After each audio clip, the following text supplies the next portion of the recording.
Salut toi, désolé. Je reviens d'une magnifique petite balade en pleine forêt vosgienne. Je suis actuellement pas très loin de la Bresse, dans les Vosges, parce qu'il s'y passe des choses plus qu'intéressantes. Au-delà de la nature verdoyante, des sapins et des arbres à perte de vue ici, on peut également y trouver des plantes carnivores à l'état naturel, d'où mon envie de venir dans le coin. Hier et avant-hier, j'ai eu la chance et l'opportunité d'en croiser certaines, des petites Drosera rotundifolia, X obovata, intermedia et anglica, dans la tourbière du Lischpack, qui est l'une des plus grosses et des plus incroyables tourbières françaises et même, je pense, européennes. Aujourd'hui, j'avais envie de t'emmener avec moi, essayer de trouver, de découvrir une petite plante carnivore, finalement assez peu connue, la Pinguicula vulgaris, la grassette commune, qui pousse spontanément à l'état naturel in situ par ici dans les Vosges. Je viens de dire essayer parce qu'un ami du coin m'a donné sa localisation, m'a donné un spot un petit peu, on va dire, approximatif. Je sais plus ou moins où je pourrais potentiellement la trouver, pas très loin d'une piste de ski par ici au niveau de la Bresse-Honeck. Sauf que, eh bien, je n'ai pas de localisation exacte,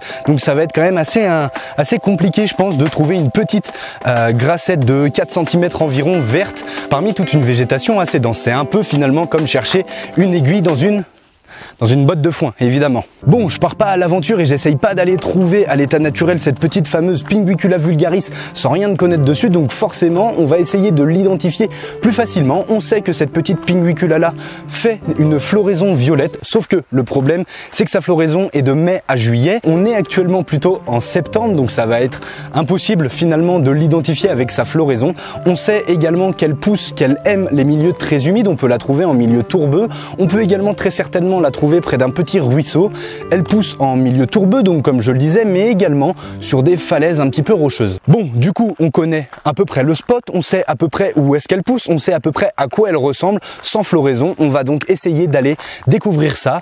Je viens tout juste de terminer ma petite balade en forêt, il y a ma petite voiture qui m'attend juste là-bas, il y a la route, je t'emmène, c'est pas très loin d'ici, donc je me suis dit autant en profiter et t'emmener avec moi. Allez, c'est parti!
Je viens juste de marcher quelques mètres et il y a déjà un petit ruisseau qui passe juste ici. Donc en fait, il y a un petit cours d'eau, il y a pas mal de végétation. C'est très enherbé et j'ai un peu de mal à me dire qu'il y aura de la Pinguicula par ici. On va quand même jeter un œil, voir ce que ça donne. Comme je le disais, la plupart du temps, elle pousse dans des milieux assez rocheux. Là, il y a quelques cailloux juste au niveau du petit ruisseau, mais c'est vrai que c'est très enherbé. Je vais chercher, je vais essayer de jeter un œil, mais je suis pas sûr de trouver grand chose par ici. Après, le petit endroit est bien sympa.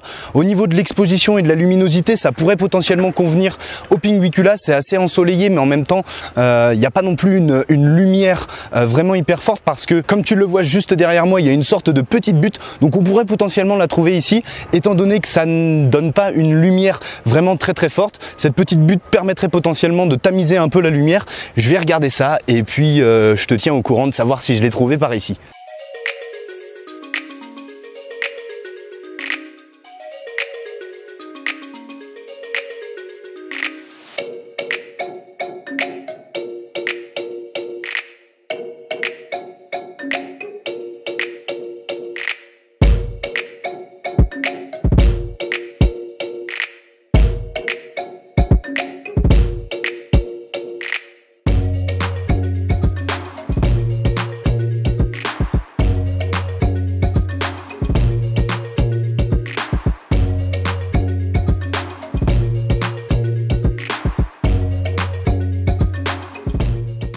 Bon, premier échec, on ne l'a pas trouvé dans le premier petit ruisseau. C'est pas grave, on va essayer de chercher. Je suis en train de commencer à grimper vers un autre spot qui m'a l'air d'être pas trop mal. C'est assez ombragé, ça reste assez rocheux, donc on va aller jeter un œil, voir ce qui s'y passe là-bas. Finalement, je pense que l'enherbement a joué beaucoup sur le fait qu'on n'a pas pu la trouver, cette petite pinguicula. Simplement parce que l'enherbement joue sur le fait qu'elle capte la lumière, qu'elle prend de la place. Et donc c'est un peu plus compliqué pour une petite plante de se développer parmi beaucoup d'autres végétaux. Là, c'était vraiment très dense. Et finalement, la pinguicula aurait eu assez peu d'espace pour se développer. Mais c'est pas grave, on va continuer de chercher et on espère la trouver.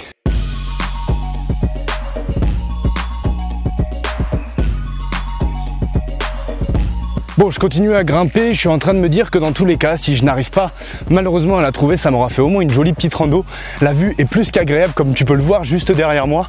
En plus de ça, c'est assez essoufflant parce que ça grimpe quand même, c'est assez raide et ça fait beaucoup de bien. J'aime beaucoup faire des petites randonnées comme ça dans la nature, même si je suis en train de monter tout simplement une piste de ski, chose que je n'ai jamais faite.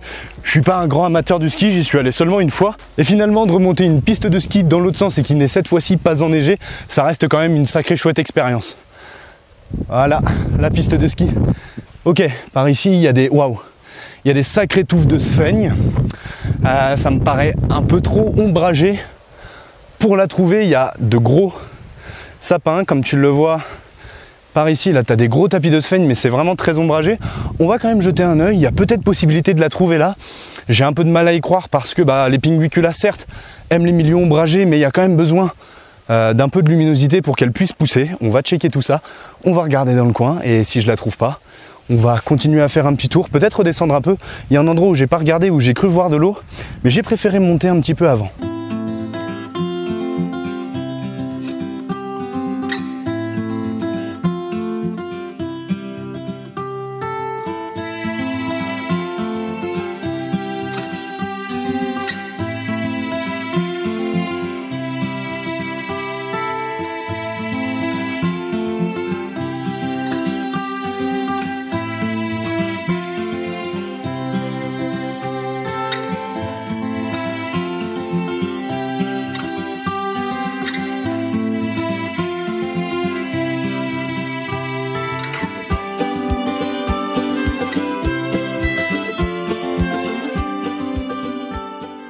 Tout à l'heure, quand j'étais juste un petit peu plus bas, la sphaigne était vraiment bien verte, ce qui est signe d'une bonne humidité au niveau de la roche. Et je me suis rendu compte que plus je montais, plus c'était assez sec finalement. Et de toute façon, tout le petit cours d'eau là qui longe le chemin, il n'y a pas d'eau. Les pierres, je les ai touchées, elles ne sont pas très humides. Si je continue à monter, je pense que je ne la trouverai pas. En tout cas, j'ai quand même un très joli panorama. Donc j'apprécie la vue et la chance que j'ai d'être ici. Je vais pas continuer à monter, certes ça pourrait me faire mon sport de la journée, mais j'en ai déjà fait un petit peu parce que ça grimpe. Je vais redescendre un petit peu et je vais aller voir un spot qui me paraissait pas mal quand je suis monté, mais finalement j'ai pas regardé parce que je voulais vraiment venir là ici. Espérons qu'on la trouve, j'aimerais vraiment pouvoir te la montrer et te montrer une magnifique petite plante carnivore à l'état naturel. On va aller checker par là-bas le petit ruisseau et c'est vrai que c'est très ensoleillé, mais en même temps c'est un peu ombragé. Ça pourrait très bien convenir au pinguicula et comme tu le vois là tout le long, ici je crois qu'il y a de l'eau qui passe, donc ça pourrait convenir parfaitement au pinguicula.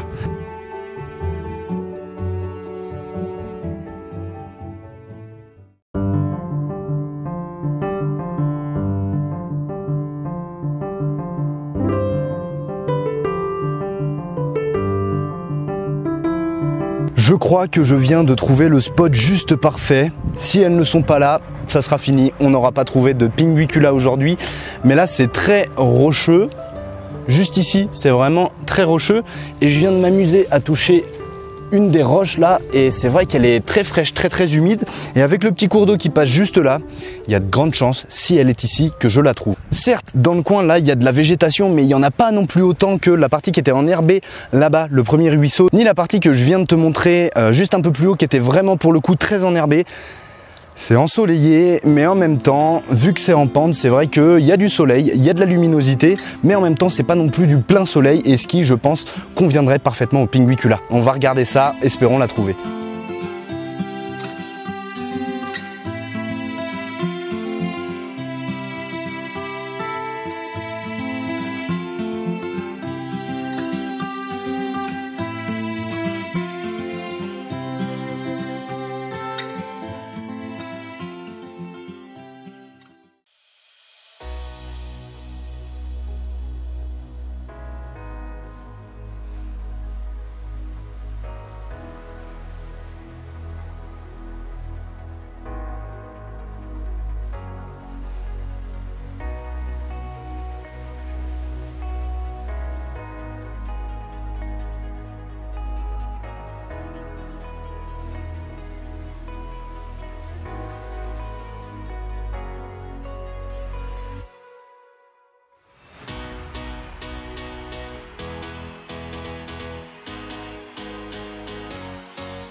Je sais pas ce que t'en as pensé de cette vidéo, mais moi j'ai été très content de pouvoir te la réaliser et de pouvoir te montrer quelques plantes carnivores que l'on peut observer à l'état naturel, et ça en France. Personnellement, il y a un moment où j'ai un peu désespéré, j'étais vraiment pas sûr de pouvoir l'observer, et finalement, quand je me suis retrouvé nez à nez avec elle, j'étais vraiment trop content. Alors certes, il n'y avait pas des quantités incroyables de Pinguicula, mais c'est vrai que c'est une plante carnivore qu'il n'est pas facile de pouvoir observer dans son milieu naturel. Je sais que c'est une vraie chance que j'ai eue, et finalement je suis vraiment très content d'avoir pris ma voiture pour faire plus de 800 km et arriver dans la région des Vosges, parce qu'il y a des choses vraiment incroyables à observer, dont cette petite Pinguicula, et rien que pour ça je ne regrette pas d'avoir fait ce road trip. Grâce à cette vidéo, tu connais maintenant le lieu et le spot exact pour pouvoir observer par toi-même Pinguicula vulgaris situé de passage dans les Vosges. Si j'ai décidé de t'emmener avec moi pour pouvoir trouver, observer et découvrir cette petite grassette commune dans son milieu naturel, ce n'est certainement pas pour te donner l'opportunité de la prélever. Et oui, tu le sais peut-être, mais le prélèvement des plantes, que ce soit des plantes carnivores ou même tout un tas d'autres végétaux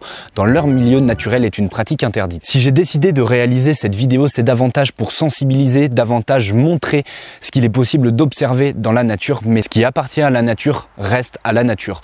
Si je décide de m'orienter aussi un peu plus sur ce genre de contenu, c'est pour continuer à pouvoir sensibiliser les gens au respect des milieux tourbeux et même de la nature de manière générale. Continuons donc à toucher et observer simplement avec nos yeux. Moi je te dis à très vite autour de cette nature insolite, passionnante et dévorante. Ensemble cultivons l'insolite, c'était Les Dents de la Terre.